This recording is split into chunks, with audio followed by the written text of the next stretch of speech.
Ever since Zelda has gone 3D, it is left to indie developers to make top-down or isometric action-adventure games, so here's a massive list beginning with Desohunter, a game set within a destroyed kingdom in which you adventure through the land of wealth and mystery, having an interesting physics-based combat system as well as co-op support, coming to us from a developer out of Thailand, so Southeast Asia represent.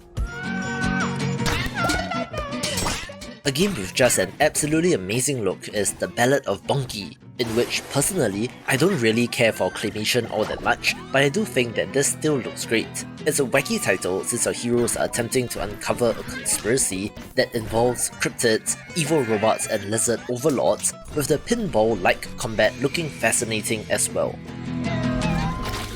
This video is brought to you by Kingsgrave, a fantastic looking pixel art action-adventure title with some Metroidvania inspiration, in which a horrible plague has swept across the land and devastated it, leaving corpses and monsters in its wake, where you play as a king who is awakened from a prolonged slumber and have to set things right. This is done through direct combat with enemies, solving environmental puzzles, collecting resources, rebuilding villages, and reclaiming the land piece by piece. Our hero will, of course, have plenty of abilities at his disposal, which are unlocked as you play, looking to have a very compelling gameplay loop, and you know me, I love village building elements in games, so it got my attention, having a nice visual style as well, so if interested, wishlist the game on Steam and sign up there to be notified of the playtest as well.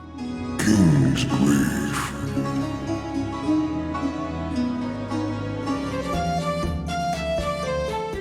The developer of this game was kind enough to provide an exclusive trailer for the channel before making it public, so I'm more than happy to share Horn of Ballads with you. From the art style and gameplay, this of course is a 2D Zelda-like title, having similarities to A Link to the Past, but in which you play as a young Gollum protagonist pursuing an evil villain who has kidnapped your grandmother. Now I know this premise begs the questions, how can a Gollum have a grandmother and why did the villain capture her? And the developer has read your mind, stating these exact things on the Steam store page and is just teasing us with all will be revealed in time, so we'll have to wait a little, with the game going to Kickstarter in early 2024, but in the meantime, you know what to do, wishlist the game on Steam as well. Developer Red Hood has had quite the unlucky streak since they had a public falling out with their publisher, but in the wake of that went full indie and are self-publishing games like Synth Beasts. This is a monster-taming action-adventure title in which you can directly control the creatures, swapping between them to use their attacks, so if you always loved the concept of Pokemon but just didn't like turn-based combat, this might be of interest. A very long in development title is Spindle, where you play as death itself, taking place in a world where nobody dies anymore, so it is up to you to find out why and fix it. I do like the pixel art style of this game, and as an added bonus, rather than having a dog or a cat following you around, you do have a pig instead for some reason, with it otherwise looking like quite the classic title. This game did have a 2023 release window last year, but it has since been changed to the anomalous coming soon, so fingers crossed, 2024 will be the year since it really has been many years. An interesting take on the 2D Zelda formula is Run From Mummies, a game in which you play as a tourist, exploring and going into newly uncovered ancient locations, but of course, mummies and enemies abound which you need to run away from. Interestingly, there isn't really combat in the traditional sense in this game, where it looks like you're limited to using the flash on your camera to stun enemies so that you can get away. There are 6 different regions and over 120 unique handcrafted levels for plenty of variety, with this game having a successful Kickstarter campaign this year and is targeted for July 2024. Another long in development pixel art action-adventure game is titled Fountains, in which the cloaked, faceless character doesn't seem to be all that unique in the grand scheme of things, but the action and combat appear to be the primary focus. You play as the hooded stranger who has been recently imprisoned, now having to attempt a daring escape and to uncover the mystery of the kingdom, which, from the description, has something to do with the Fountain of Youth. Combat looks fantastic with a variety of abilities, but does have an emphasis on dodge rolling out of the way, but as far as I can tell, it's not a Souls-like title, so you do not need to worry if you're not a fan of stamina bars. A game that seems to be rather early on in development is Ephemeral Legend, so much so that they don't even have a trailer, but you know the one way to get my attention is to have fantastic pixel art with the throwback, almost Game Boy Color style to the visuals being a key highlight, so stay tuned to the channel and I'll let you know if there's news. Turnip Boy Robs a Bank is releasing very soon, which I did just cover in my preview of the best upcoming games of January, in which this is the sequel to Turnip Boy Commits Tax Evasion and seems to have a similar humorous tone. Despite the cute character design, our protagonist is actually a hardened criminal, this time working with the Pickled Gang in order to rob a bank, with the writing being a highlight in the first game. A title that surprisingly underwent a significant number of visual changes is Mystiqa, a procedurally generated action-adventure title which is not a roguelite, in which the world has built-in randomizers for a fresh experience on each playthrough, but does not have that roguelite gameplay loop. To be honest, I prefer the ultra-minimalist look of the initial review, but the developer did a poll or something which has led to this current style, which, for the record, I still think looks great. Here's another long in development title which I thought would have been out by now, since Totemic was initially planned for 2021, and you can find my videos covering it way back then, so I have no idea what is going on, but I hope it releases someday. It is very blue for some reason, being set in an icy location in which our heroine wields an axe, which has the ability to absorb the powers of her enemies, changing form and colour in the process, so maybe we'll get some news in 2024. A gorgeous pixel art title is Kloa, Child of the Forest, set in a forest which has been consumed by a mysterious curse, and you, a human child, must find a way to restore it. Now, I wouldn't go quite as far as to call it a hyper-light drifter-like, but it sure seems similar, with the action and gorgeous environments being the highlight. There are, of course, puzzle elements, and even timing-based hazards and traps that you need to avoid, along with the expected boss fights, and might be quite the challenge despite the almost cutesy look. And while I don't see any particularly interesting gimmick or mechanic, it looks like a well-made one of these. If you have played this developer's earlier game titled Luca Born of a Dream, I'm sure that you'll be able to instantly identify Death of a Wish as coming from the same developer, since it retains the almost chalk drawing-like visual style, and similarly, is an action-adventure RPG with a focus on combat. You play as a boy who was raised by a cult, now having seen the light, and is challenging the very people that raised him, set against the backdrop of a world which is a nightmare filled with monsters and terrible people. You have to manage the corruption level of your character, since it gradually increases, but can be brought down by mastering combat and pulling off long combos, having an art style like no other.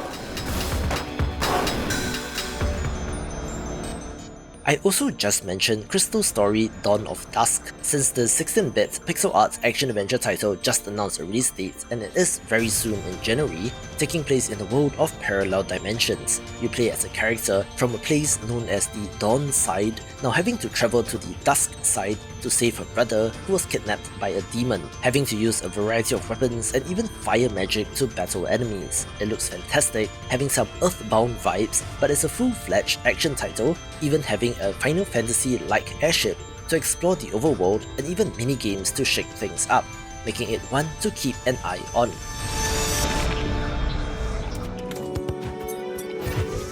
I wasn't quite sure where to place Vexlands, since in some ways this is a forager-like title in which you're gathering resources and doing crafting things in your main home base, earning a currency that allows you to explore more of the map, which then switches to very action-adventure style combat in dungeons.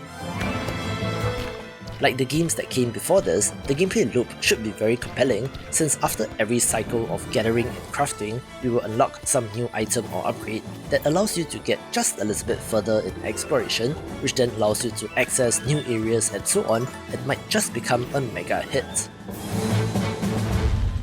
I've had Zealot on the list for many years now, with the developers being rather quiet in terms of updates, but as far as I know, this grimdark title with a religious theme is still in development. You play as a man of faith in a world overrun by pagan gods and their followers, having to take things literally into your own hands in order to cleanse the world. It draws upon Slavic mythology, which you might be familiar with if you played The Witcher, having all sorts of horrible monsters that will be your enemies. The action looks brutal and has that interesting 2D sprites in a 3D environment visual style, so again, hopefully we get more news soon.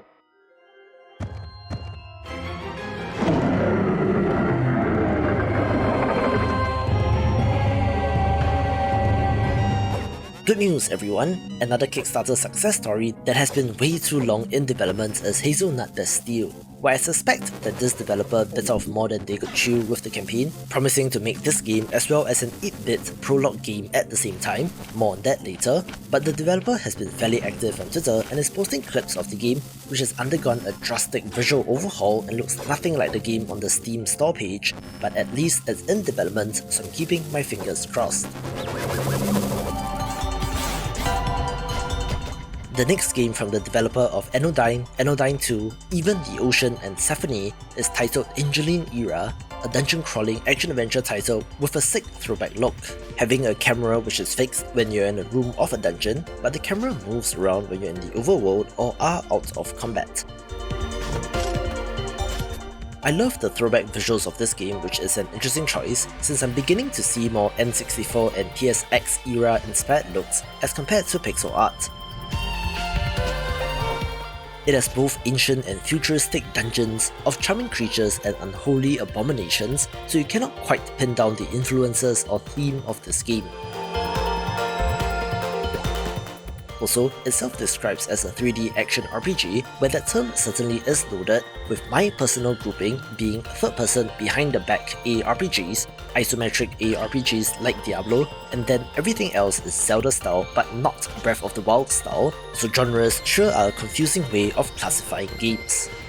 More good news everyone! I've been banging on and on about Outrider Mako for many years, a recurring theme if you've been following indie games long enough, since these games take time to make, and with smaller teams, the chances of delay are higher, but the release window has been updated to April 2024, which is far more specific than anything else we have gotten so far. Our protagonist has to deliver packages in the world of Japanese gods, having interesting combat with the ability to jump on the heads of enemies with fantastic pixel art as well.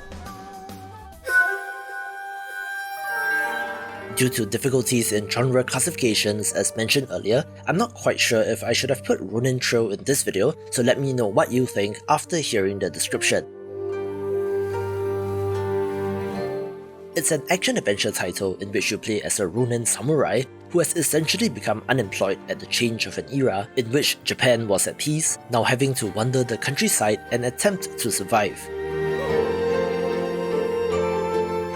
There are survival elements like hunting animals, fishing for food, starting a fire, and having to use thicker clothing as a protection against the cold, which is also combined with very deliberate combat in an almost Souls-like fashion, although I don't see a stamina bar. I'm most interested in the structure of the game, if it is a fully open world simulation, or if you have some main goal driving you forward, with this being a fantastic example of voxel art done right.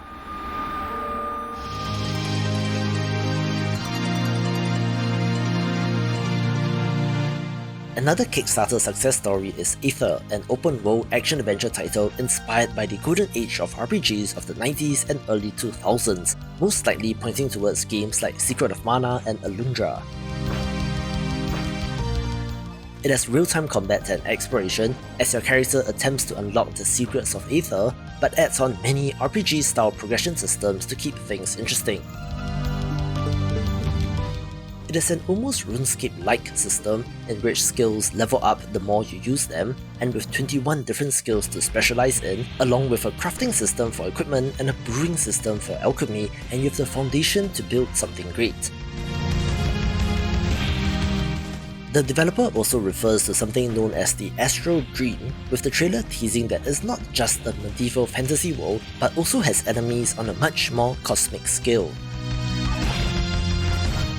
It's another title that had a long development cycle since it was kickstarted in 2018, but games do take time, so hopefully 2024 will be the year.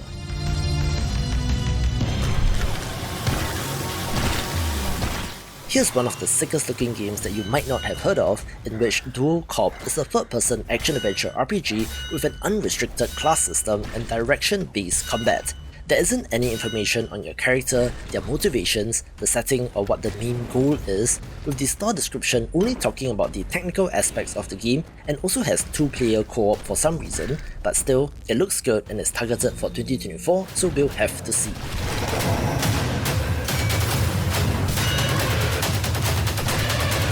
I've been very interested in the very whimsical Scrabdackle ever since I came to know of it, since it's an action-adventure title in which you play as a novice student at the Wizard Academy who is named Blue, who finds himself physically thrown into the land of Scrabdackle after the academy was attacked, now having to explore the world, find a way back home, and perhaps save the academy. Art styles makes games, and I think this title looks fantastic, having an almost crudely drawn nature to it, but it works so well with the tone and premise of the game. It is very cheeky and looks like fun, with it having a non-linear structure in which you are free to explore in any direction, with of course shortcuts in between areas for you to find and use. It might have multiple endings as well depending on where you go and what you did, and has awesome weird ideas like all the dialogue in the game being optional, where you can even walk away from a conversation with an NPC mid-sentence, so I wonder if that will be acknowledged by the character and what effect it will have. Amazingly, this is from a solo developer who is doing everything himself, with the initial target release window being summer 2022,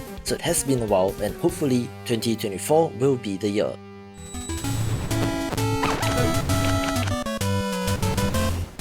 The 8-bit companion game to Hazelnut Bastille mentioned earlier is named Dawnthorn, which, in comparing visuals, I do have a preference for this title instead, which explains its position on the list. This is very Zelda-like in nature, since it appears to have Octo-Rock equivalents and is just pure nostalgia that I need injected into my veins. But given how development on the main game is going, I do expect that to be done first.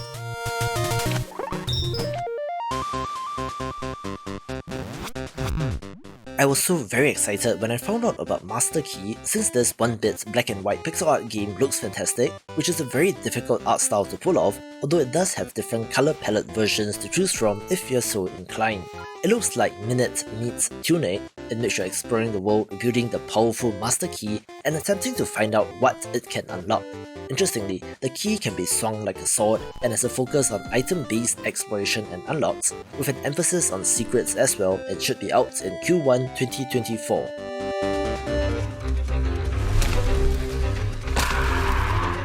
Alright, here is perhaps the game with the highest potential, but there's a catch, since Little Devil Inside was revealed many years ago and did even get a major spotlight via PlayStation, but has all but vanished in terms of follow-up, without a single peep from the developer.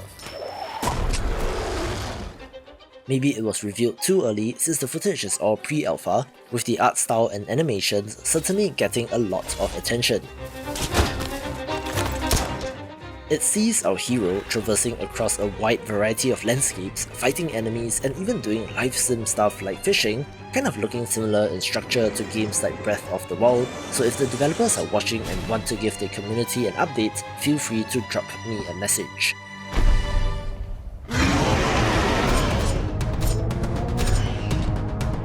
A very impressive looking pixel art action-adventure title is Vessels of Decay, a game set in post-apocalyptic Scandinavia with monstrous bosses to match. It tells the tale of two siblings fighting their way through the world, with themes of contrast and the clash between modern society and nature, in which there will be multi-stage boss fights, as well as unique finisher attacks and animations, looking like an all-action title not to be missed.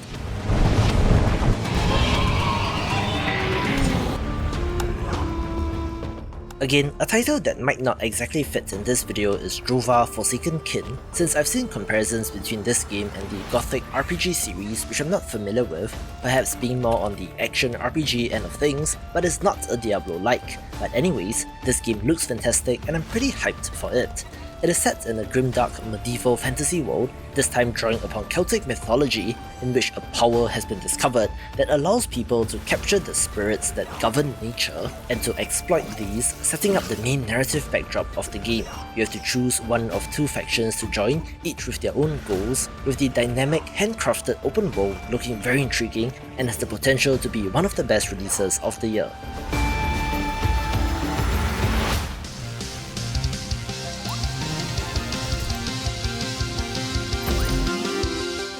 Here's a fun little title which I've given the spotlight to in the past, in which Mini Shoot Adventure combines the top-down Zelda-style exploration with bullet hell combat, as well as a dose of Metroidvania, since you have to get new abilities in order to access new areas.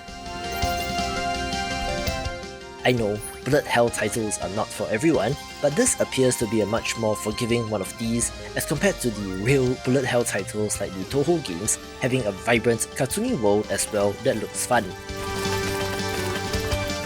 A little Easter egg from the developer is that the ships here are actually organic living things as compared to being piloted by something, so I do wonder if that will materially factor into the narrative.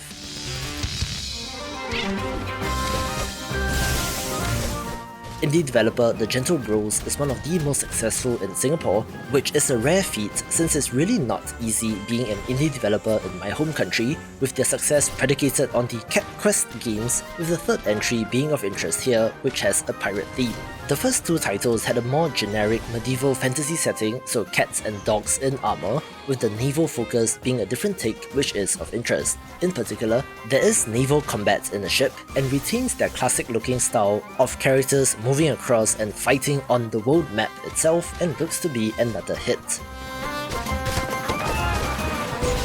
Here's a new title that has never been showcased on the channel in Horizon Force Vonimir, one that does self-describe as an action RPG, but definition issues aside, it looks like a fun real-time action game with the Octopath Traveler style HD 2D pixel art, and does have more ambitious gameplay systems as well. For example, in addition to adventuring in various biomes and battling all sorts of enemies, you can also start and run several businesses, also having a free-form progression system since you could, for example, play as a mage that wields a giant sword. The game was successfully funded on Kickstarter but is from a Chinese developer, so we'll have to see on the quality of localization.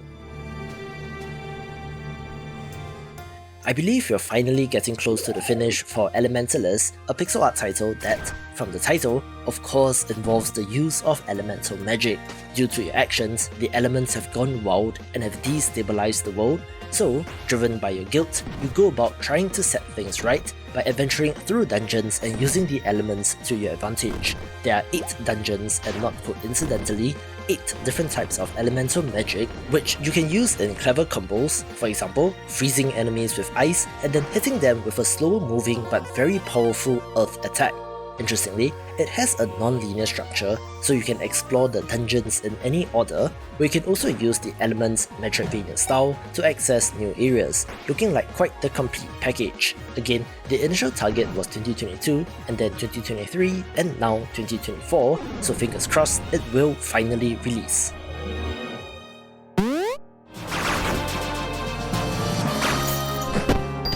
If you love the 16-bit era of games, do I have a treat for you in Shrine's Legacy, a pixel art action-adventure title that sure looks like Secret of Mana, where the good news is that it has undergone a visual overhaul during development for the better in my opinion.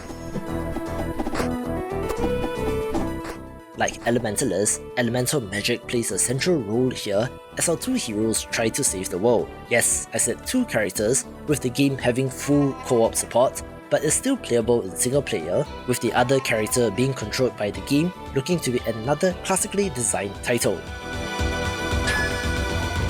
Personally, one of my most anticipated games is Creature Keeper, since it combines a Zelda-style action-adventure game with a monster taming element, in which you're able to tame and train these monsters to fight by your side. A mysterious sickness or corruption is spreading through the world, which has turned the creatures feral, so it is up to you to figure out what happened. There's a gardening and cooking system so you can prepare food for the creatures, as well as a bestiary to fill out, so if you enjoy monster taming aspects in games but don't like turn-based combat, this is one to watch.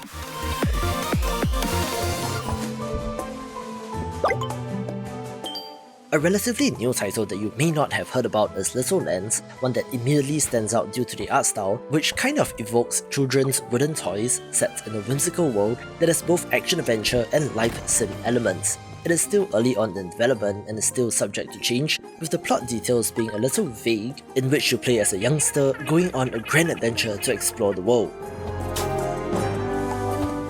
You can venture into the dangerous lands of the Goblinettes, in which you fight enemies and find treasure, or you can go to the safe zone and farm berries, catch fish, catch bugs or cook meals, certainly being a title of interest.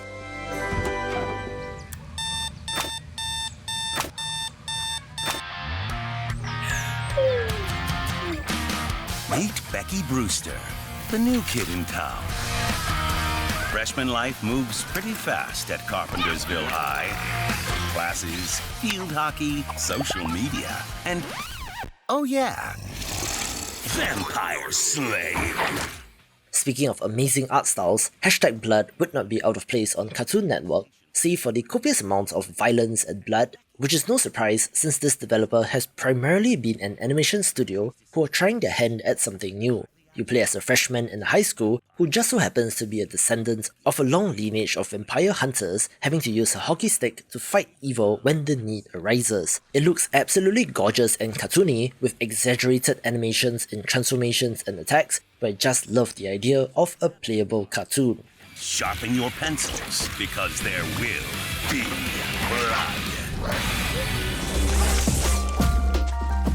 Here's another game which mixes genres, since Crypt Custodian is the latest game from the developer of Isolates, an underrated Metroidvania that is worth a look, with this game having a top-down camera instead, but still retains many of the Metroidvania inspirations. For example, there is an interconnected world with backtracking, the ability to jump and actual platforming, which you don't see all that often in this genre, as well as Metroidvania-style traversal ability unlocks that allow you to get to another area, but it's not a side-scrolling platformer, so I chose to put it here instead. Still, it looks very fresh and innovative, and hey, who doesn't love a cat main character, with this being under the radar at the moment, so do drop it a wishlist.